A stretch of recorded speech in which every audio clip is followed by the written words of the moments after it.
to the His and Hers show with Jody and Alex Misiak. And today we want to just take you a little bit behind the scenes, what's been going on, and share a little bit about what's going on. It's been a challenge. We'll be completely honest. We want to pull back, the drapes a little bit and share.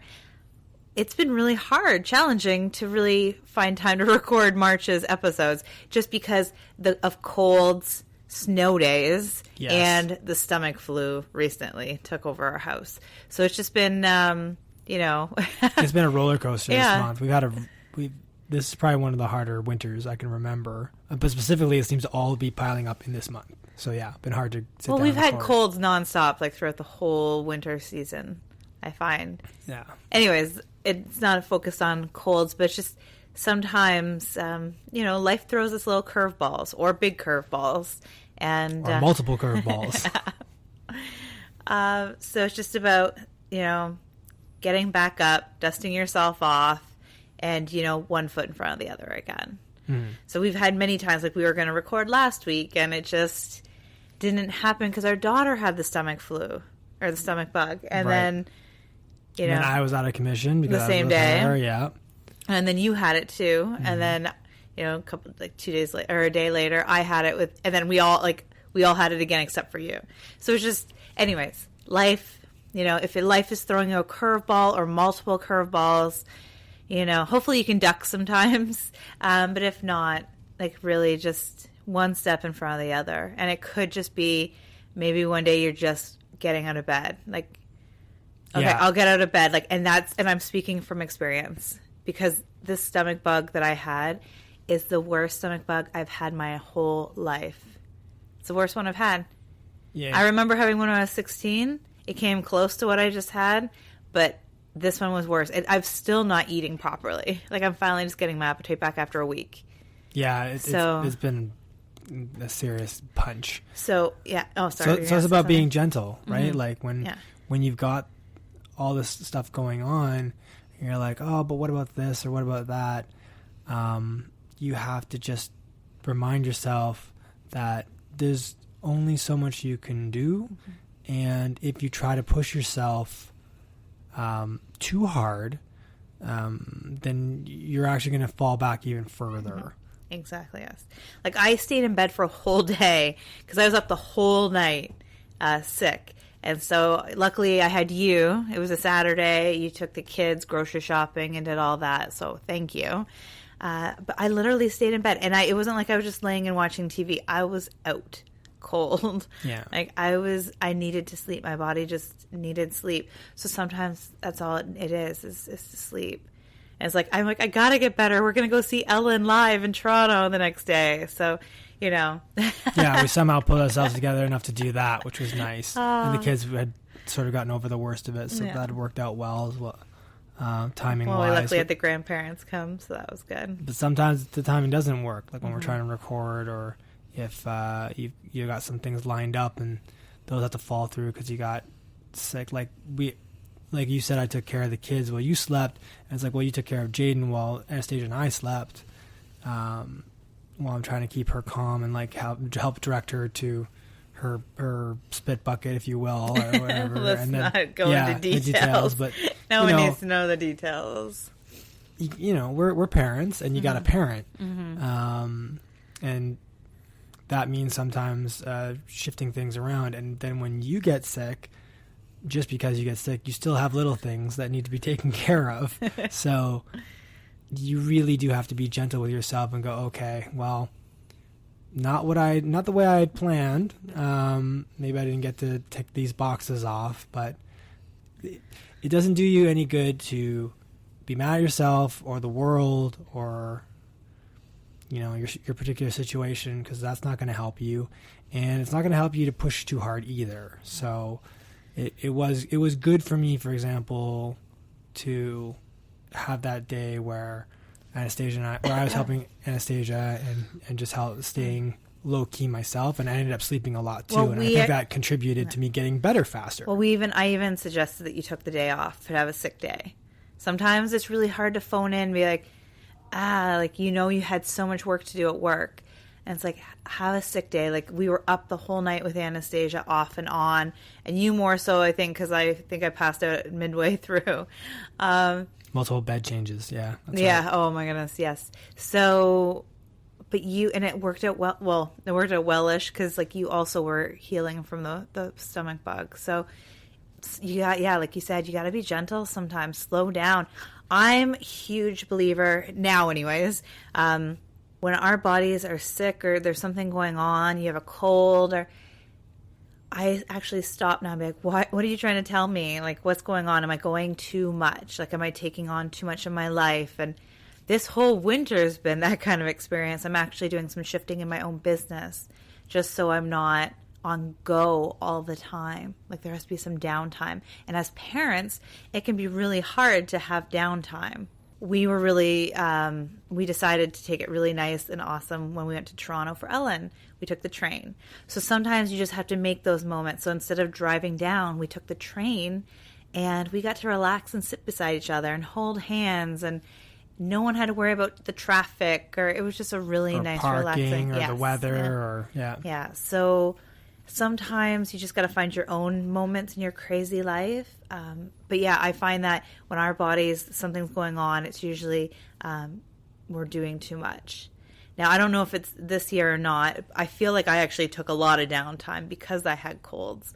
But I think maybe this year was just a really brutal year for colds and the flu. Yeah, we've had several like near outbreaks at both kids' schools. Way more snow days than I can remember, which throws a kink into things. Like weather that gets people, like where, if you happen to have a job that says, hey, if you can work from home, stay working at home. I got a lot more of those days too. Yeah. So yeah, it's definitely a weird winter, and that you can't control that, and you can't get angry at it. You can get angry at it. Get angry at the winter. You're right. Yeah. And let it out, but that doesn't change anything. Don't dwell. Yeah. Don't let it fester. You're right. Don't let the weather dictate how your day is going to be. Yeah. And there's been days where, the snow day, you were kind of angry, if you don't mind me sharing, when you're like, oh my, both kids were home. I think that was the day that you were angry. Yeah. And because Jaden only has one day of daycare, and he was actually home, and I was like, well, I can't change what is happening right now. No. So sometimes you have to make peace with the things you can't change, because like you said, if you dwell on them, it's just going to make it worse. If you keep focusing on what you don't want, it's just going to make it worse. So snow days and colds and stomach flu, sometimes you just can't predict what's around the corner. And a lot of the time you can't actually. That's life. You can't predict what's around the corner. So it's, going with the flow a little. Like, have plans. We plan to go see Ellen. We were really fortunate to just kind of have tickets fall into our lap. And we made that decision 3 weeks before it happened. And, we booked the train ticket. And we actually got, like, the no refundable, no exchangeable. Like, I was like, well, we're going, I guess. Yep. So you make plans, and then you have to tweak and adjust according to what's happening in your life and with the weather and everything like that. So. Yeah, and like you said, if you're going to get angry, but then get, like you can yell and scream. Get it out of your system and find better avenues of dealing with those emotions, like acknowledging them and going like, okay, this is what I'm upset about this because of XYZ. Both kids are home, which is going to impact your work day, which impacts my work day. They were healthy at that time, so they were full of energy and wanting to do things. But yeah, so they just like feel the emotion and then let it go and make the best of it. I do want to point out though, when you're angry about something, say anything that changes your plans, because I've been the type of person that I used to hate when somebody canceled something on me. Like, I would lose it. I'd be like, no, like, why? And then I'd lose my day. Instead, now it's like if somebody cancels plans on me, I think it's a different thing because I'm a parent. I'm like, yeah, I have a free day or whatever. Like, I change it around, but it's all about perspective.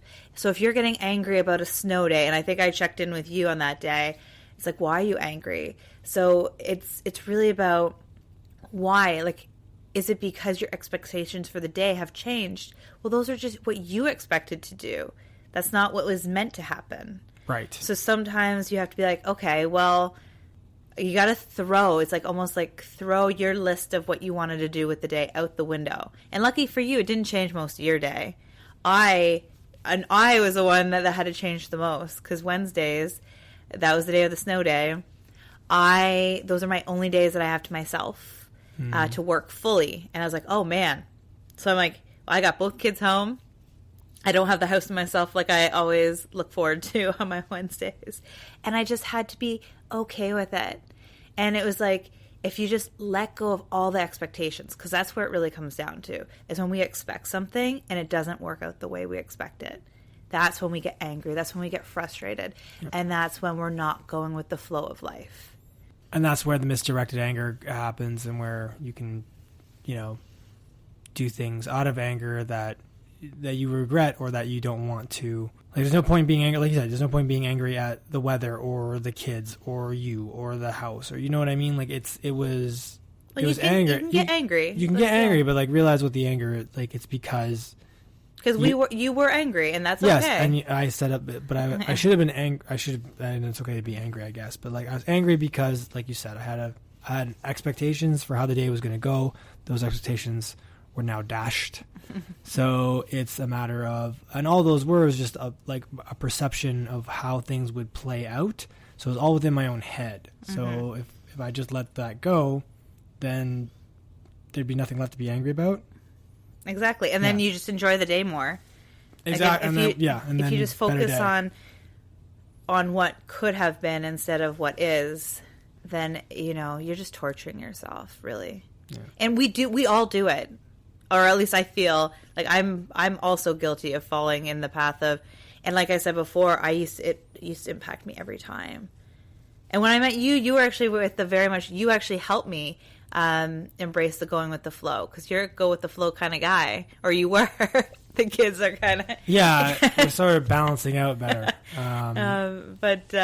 You helped me with the go with the flow when it's like, oh, it doesn't matter if somebody canceled. And like, it just, it's okay. Yeah, the pendulum swung the other way now, because kids need regiments and not regiments, but they need like schedules and that kind of thing to feel grounded. And when that goes out the window, then things can get a little crazy. But yeah, but you only have to. Here's the fun thing about being grounded: you only have to have a couple pressure points. Or like connected points, whatever you want to call it. Yeah. So you only have to have a couple throughout the day. So in my opinion, bedtime, that's a big one. I like to keep lunch around the same time just because Jaden still naps. And like and maybe one or two other little things throughout the day, but that's it. They don't need a whole day of structure all the time. That's true. And then what's really cool is I've learned to let them help guide too, because they're cool about going with the flow. And if you watch how kids act, you can learn a lot from them, which is really cool. Going with the flow. Like, watch when something doesn't work out for the kids. Like, yes, they might have a little tantrum, especially if they really wanted something, especially because our kids are very headstrong. Willful. Yeah, willful's good. Okay. Yeah, willful's a good thing. It's not a bad thing. Their minds are very independent. Yeah. And that's great. Independent thinkers. That's what it is. So, but... yeah, sometimes if you just step back, you can let them guide. Like Monday, we had a beach day. I used to come up with that idea, and eventually I was pushing the idea, and Anastasia didn't want to. But on Monday, she's like, let's have a beach day. Let's get our sun hats out, and she directed shorts that. And T-shirts, yeah. So she directed Sunglasses. that. Yeah, it's fun. She directed that. So I used to, and then when I was not forcing it, but I'd be like, hey, let's do it. And she's like, no. It didn't work out as well, but like now they get to like they're organically coming up with this stuff on their own. We're not sort of and that's good. And you're right, and that lets things play and be a little more flexible. And and there's a difference between being flexible and not caring. That's the other thing, right? Like yes. I know I was a kind of go with the flow kind of guy way back when we met, but it was more than just go with the flow. Was it just not caring? It was very much just like, man, whatever. And that doesn't help you grow. No. So there's definitely a balance between the two. And I can see myself swinging the pendulum too far the other way in some cases. It's so easy to do sometimes. It is. You know? It is. So it's just a matter of like scaling that back a bit. And a big part of that is, being gentle. And then when life throws you those curveballs and you get angry, all right, get angry and then stop, like we said in other podcasts, and think, okay, why am I angry? Why am I really angry about this? And it's like, okay, I'm angry because the day I set forth in my head isn't going to come out the way. That's not happening anymore. That day doesn't exist. Yeah. It's like, okay, it doesn't exist. So that's all it is. It's just an idea. Let it go and create new ideas. Exactly. I think part of the thing that has helped me with all like kind of grounding myself, because that's really all it is grounding. It's not letting your emotions run the day, is really my self-love practice. Meditating. I don't meditate as much as I'd like to. That's why I call it a self-love practice, because I'm still, and it's yoga, all these things, but it's slowing down. So doing yoga, meditating, tapping. Tapping's really great for stress. So tapping, if you're not familiar with it, it's just called emotional freedom technique. And it's kind of like acupuncture, but instead of needles, you're just actually tapping parts of your body. And you can actually just Google tapping or EFT, and you'll find some really cool things, I'm sure. And it's just you can spend 5 minutes or less, and it's just removing blocks. And all these things can really help too. So if you're not able to shift like we did on that snow day where it's like, like mine was instant. I literally just shifted my thought. Just a smidgen, like a quarter of an inch, not even, just like a paper, like as thin as a paper. Yeah. But that's not every day for me. So some days it takes more. It takes meditating, and even sometimes meditating, if you're angry or you're frustrated, meditating doesn't work either, because then you're still in your head. Tapping, or we have a cool mini trampoline where you can jump and just rebounding. That's what that's called. Yeah, and I've been doing that more. Shift you're focused for just a little bit, and it's really magical how things can transform in those moments. Yeah, I like that, and I think it does work, because I've seen it work. I've used it myself, and it does work. It gets you focused on something else besides your expectations. Our heads are running like all the time. Yeah, so it gets you focused on something else, and then when you come back to it, you're at a different angle, and then it's like, oh well, all right, it's not so bad. Let's just be kind to myself and move forward. So depending on where you are in your journey, like just again, be gentle, baby steps. And if you're one of those people that went to work even though you had like a cold or a flu, I hear you, because I was there. I remember when I had a full-time job outside of the home, and I would go and I was literally in charge of warm-up in the mornings, and I'm doing the warm-up and I'm coughing. I couldn't even talk. I should have been in bed. But I was that type of person, like, no, I'm showing up regardless. I don't call in, and I don't take sick days. I'm Wonder Woman, and even Wonder Woman takes a day off. Yes, she does. Get healthy. Yep. Take time for you. Yeah, that's great. Yeah, take time for you and be gentle. Yes, and go with the flow. We hope you have a beautiful day. Bye for now.